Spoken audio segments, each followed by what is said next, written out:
So you say to me, Scott, who's this? Where'd David go? Well, David took a little break because we're going to introduce to you Kenn Leuzinger. And I tell you what, before you go any further, I've got a bio that goes from here to the nation's capital, for Pete's sake. Okay. It's a long one.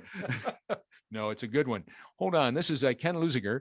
He is the Chief Innovation Officer of See Here. He's been a visual communicator, used interface and instructional designer, and marketing strategist here in Dallas, Texas, and has been involved in internet content creation, design, product development, and branding, believe it or not, for over a quarter of a century. That's right, over 25 years. So he's been doing this a while. He has performed design and marketing duties as both in-house creative and as an agency designer, art and creative director, and marketing strategist for various corporations and elite agencies. As See Here's Chief Innovation Officer, Kenn is responsible for exploring and researching new markets and applications of See Here's technology. They get it all right? Yeah. Very You good. even got the Luzinger right. No, You're kidding. Yeah. Well, that's good news. Well, welcome. Glad to have you here in our studios at Very Media, but more importantly, with America's Future Series. And what are some of the things, if you got 10 seconds, you might share with the audience what you're going to be talking about and addressing right now? Sure. I'm talking with someone amazing and known for innovation, Lieutenant Harry Raduege. Yeah, he's above and beyond. Yeah, he's great. It's going to be interesting. So well, that's great. Well, I tell you what, take it away, my friend, and it's all yours. Okay, great. First off, I want to congratulate you, General Raduege, just on the amount of accomplishments and the amount of service that you've given to this country has just been extraordinary, and we're excited that you're going to give an award to General Alexander later today. It makes you feel safer at night, knowing people like that. So you are with the Air Force and the Cohen Group, but now you're at the National Cybersecurity Center. And can you tell me a little bit about that, and tell me a little bit about what your role is there? Well, thanks so much, Ken, and it's a real honor and a privilege to be here with you today, and to take a few questions from you on the zero trust. But I want to thank you for starting with that question about what is the National Cybersecurity Center. Since a number of our viewers and listeners today may not have an idea of what we refer to as the NCC is all about. But very briefly, the NCC is a 501c3 nonprofit organization. It was envisioned actually in the year 2016 by then Governor and now U.S. Senator John Hickenlooper. And in 2018, we received enough funding and support that we established co-occupancy with the University of Colorado Springs, or UCCS, in a very large building here in Colorado Springs. And currently, we have three major pillars of work effort. First off, we have cybersecurity education programs, and they are designed to help build our national cyber workforce. And as we all know, which is woefully shorthanded.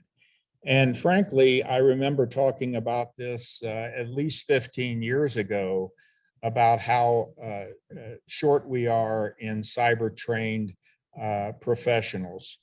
So our National Cybersecurity Center has education programs that start at the kindergarten level through high school. Nice. And throughout university programs. And in that regard, today, we're active in numerous local and national level programs, including classroom training, cyber camps, cyber patriot, and capture the flag competitions.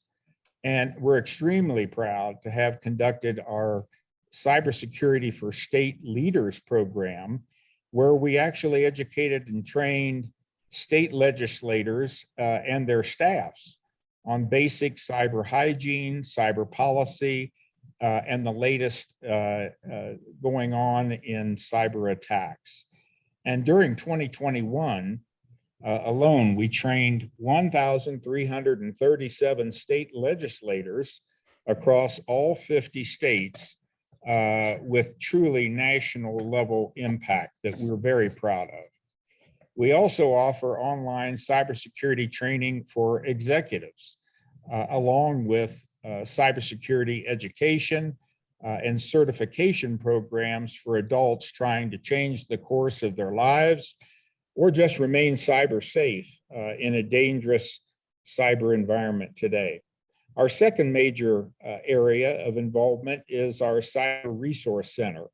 And there we developed in partnership with Colorado Whole of State Working Group to provide proactive cyber resources, including a cyber emergency hotline for small and medium businesses and under-resourced state jurisdictions to call when they felt that they were under attack.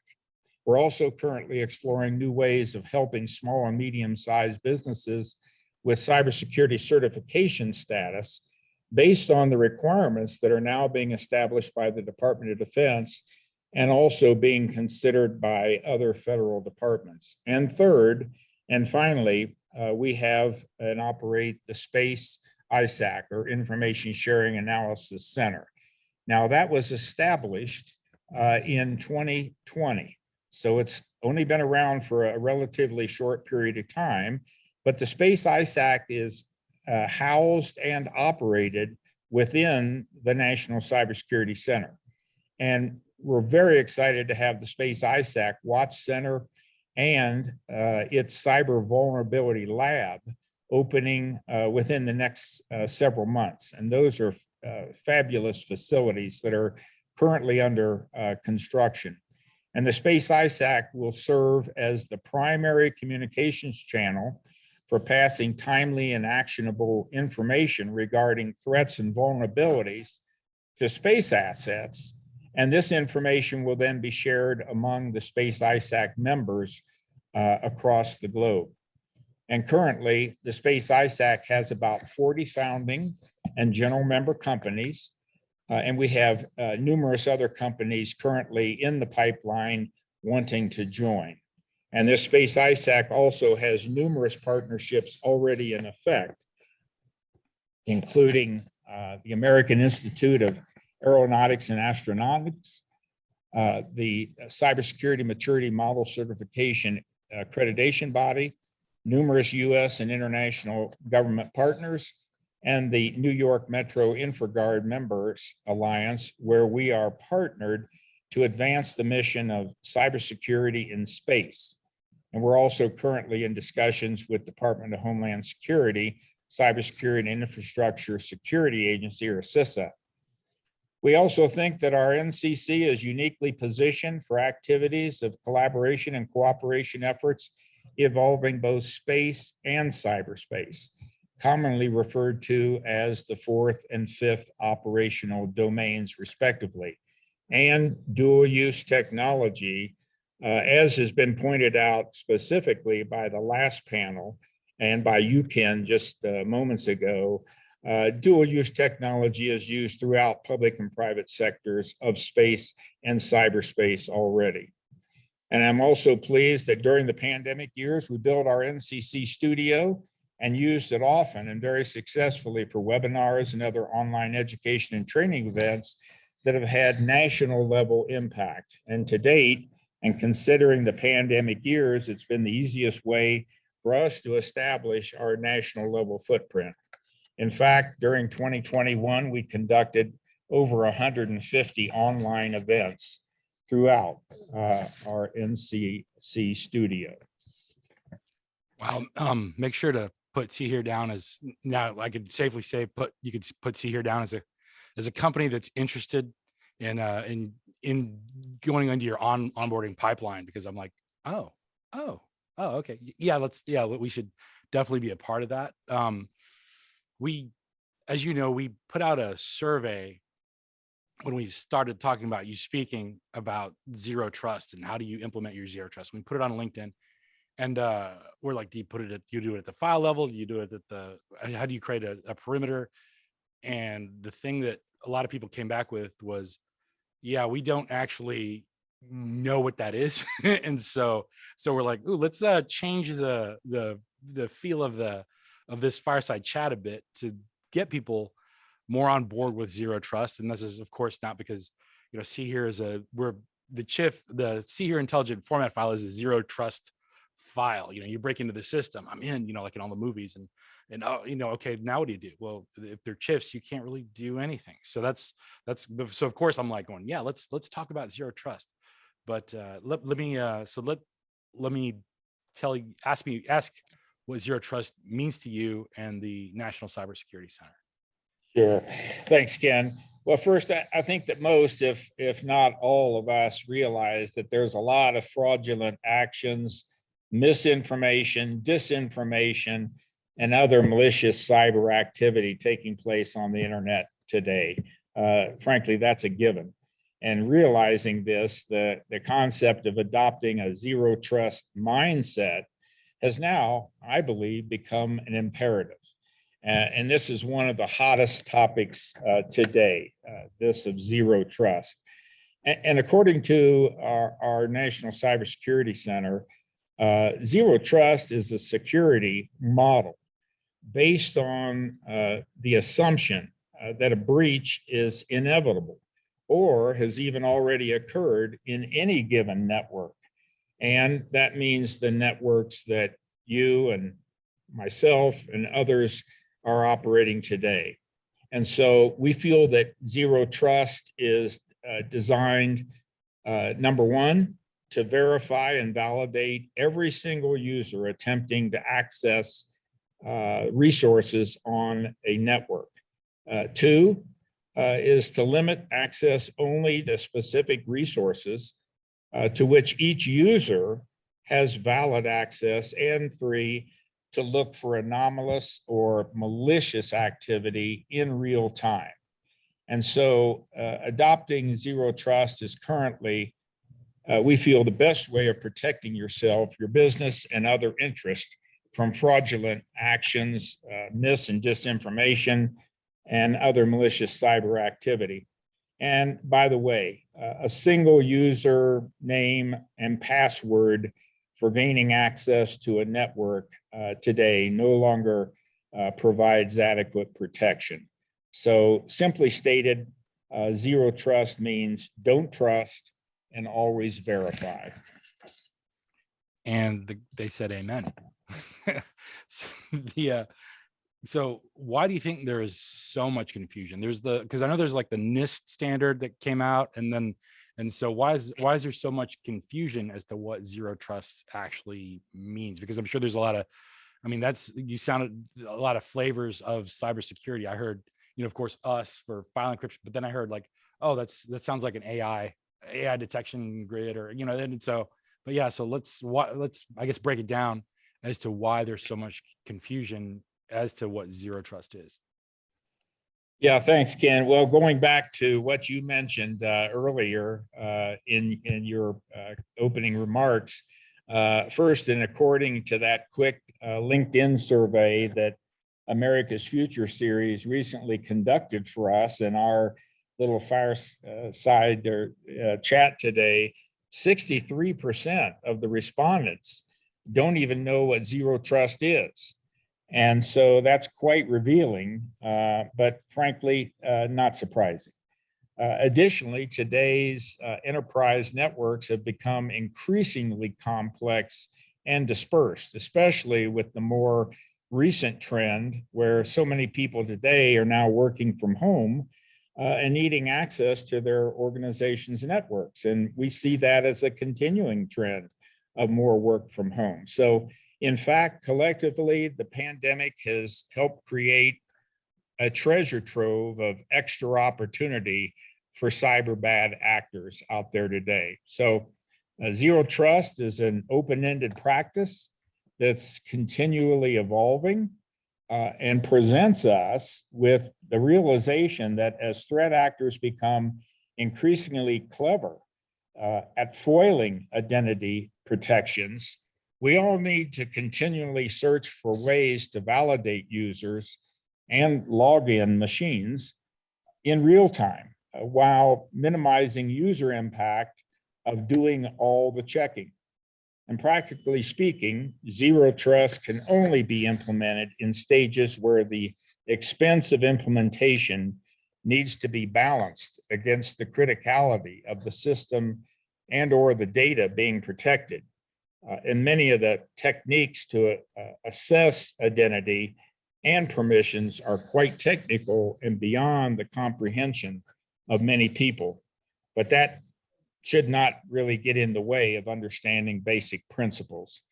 Our Network Cybersecurity Center, or National Cybersecurity Center white paper, which is available, and I believe Michelle is providing it now, was written actually for interested and concerned individuals who, in fact, aren't cyber experts and who just want to get a clear away the clouds of confusion involving this important subject area.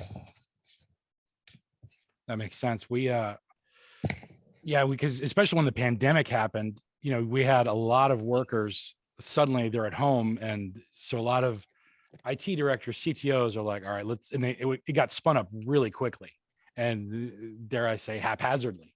And when you do that, so in the old, I sound, I'm 48, but I'm like, in the old days, so in the old days you had on-prem and enterprise security where, they're from this set of IP addresses and therefore that, so that was a less of a, network mix. And now you're not even, the cloud is, it's somebody else's computer, so as the hackers like to say. So I want to ask how do governments and industry and academia, obviously the National Cybersecurity Center is a big part of that, but how are they going to address zero trust today and more importantly in the future? Sure. Well, first off, I don't have a crystal ball or insight into every government, industry, and academia activity, but Ken, from what I've observed, it's a mixed bag with different understanding, timelines, and requirements out there. And in a way, I'm sort of reminded of a marathon race. First, there are some that are already running as quickly as practical to be in the lead. And some have started the marathon, but are really pacing themselves just to stay in the race. And then there's some that need more time before even stepping to the starting line. And then some are on the sidelines today and have no idea why everyone's dressed in running clothes. So as an example, federal departments and agencies are already running based on President Biden's executive order on cybersecurity, 14028, which was issued just in May of 2021, which requires a federal zero trust architecture, or ZTA, strategy, where agencies must establish specific cybersecurity standards and objectives by the end of FY 2024. And so notably, the first required steps for this strategy are for each agency to, number one, designate a zero trust strategy implementation lead for their agency, and number two, to submit an implementation plan and a budget estimate based on a number of criteria, including identities, devices, network and environment that they're operating in, application workload, and data storage and encryption that is used. So that's quite a tall order for any activity out there to establish all that, but they have, I guess, until FY 2024 to put that together. And then for others, as you mentioned, in August of 2021, the National Institute of Standards and Technology, or NIST, issued a white paper on, quote, planning for a zero trust architecture a starting guide for administrators, unquote. So it calls out how the NIST risk management framework can help organizations in developing and implementing a zero trust architecture. And NIST also issued a special publication, 800-207, a year earlier, which gives a conceptual framework for zero trust. So we've been thinking about this for a while now, especially at the federal level. But it's not hard to imagine why activities outside of the federal requirements I just mentioned might be implementing zero trust in their own unique ways.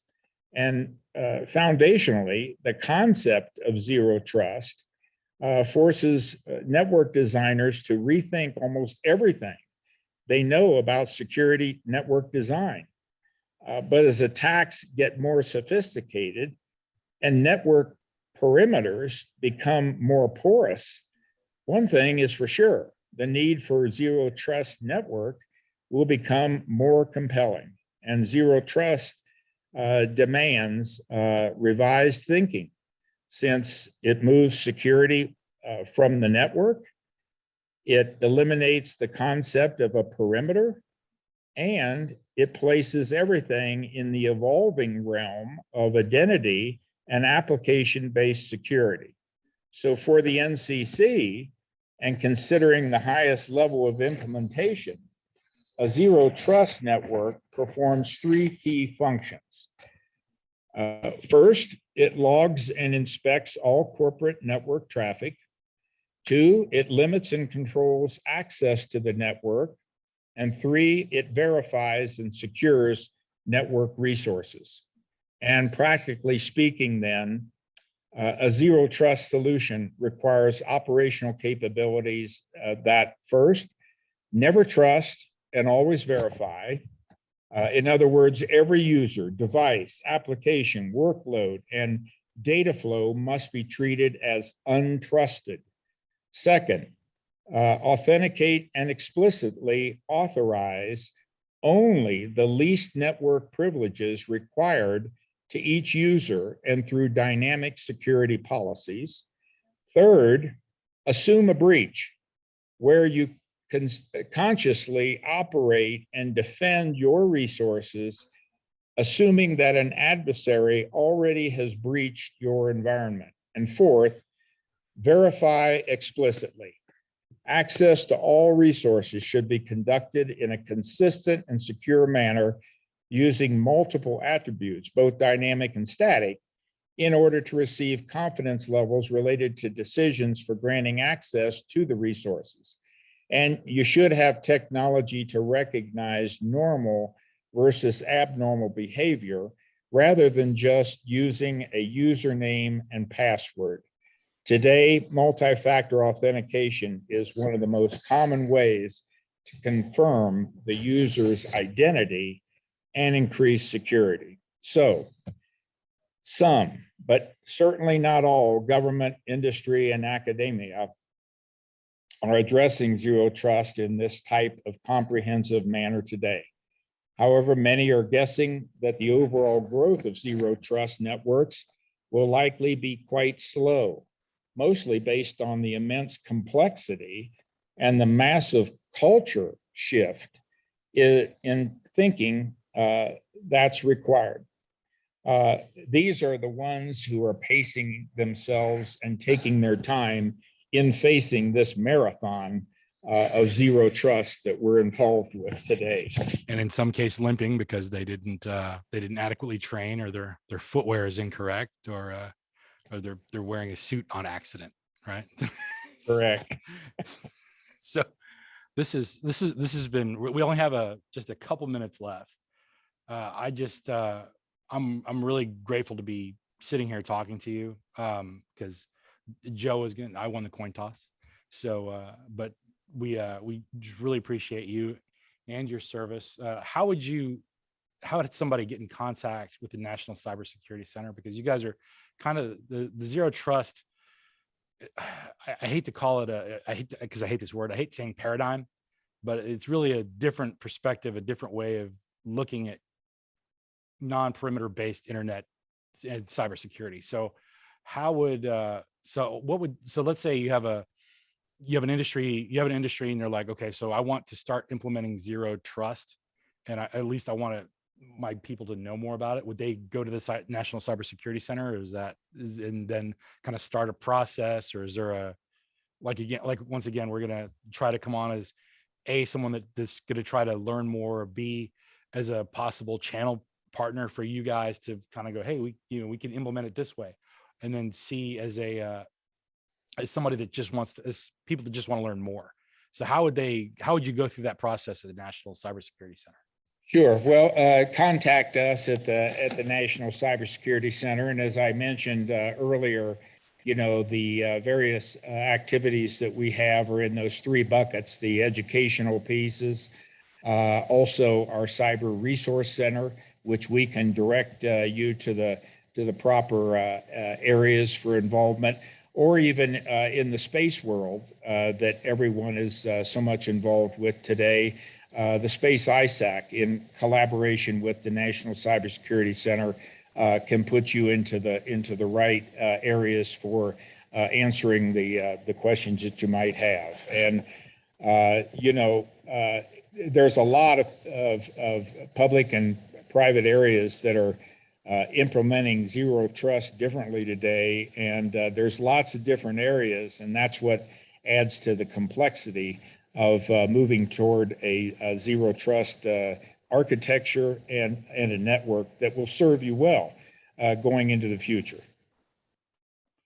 That's great. We hope that companies and organizations at the federal and state levels start interacting with you guys more, and you guys just you keep moving that needle.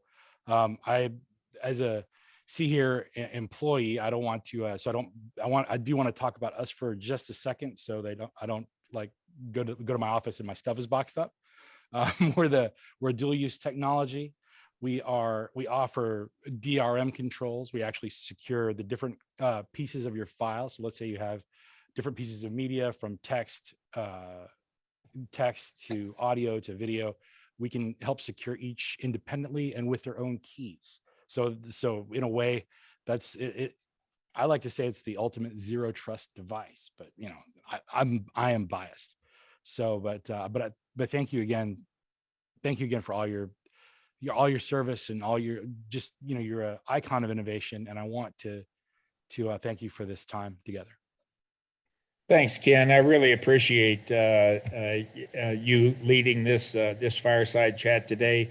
Zero trust is a huge area to cover. We had a half an hour today, tried to put a few things out, but as I mentioned, I think Michelle is going to post some information about a white paper that we put out with the National Cybersecurity Center, which gets to your final question of how can you get in touch with us, or how can we help you and lead you to the right areas. We got a lot of work to do. We're at the foundational levels of doing that and establishing zero trust, but it seems to be the proper way to go and what's needed for the security of our businesses and our nation. So thank you very much for the time.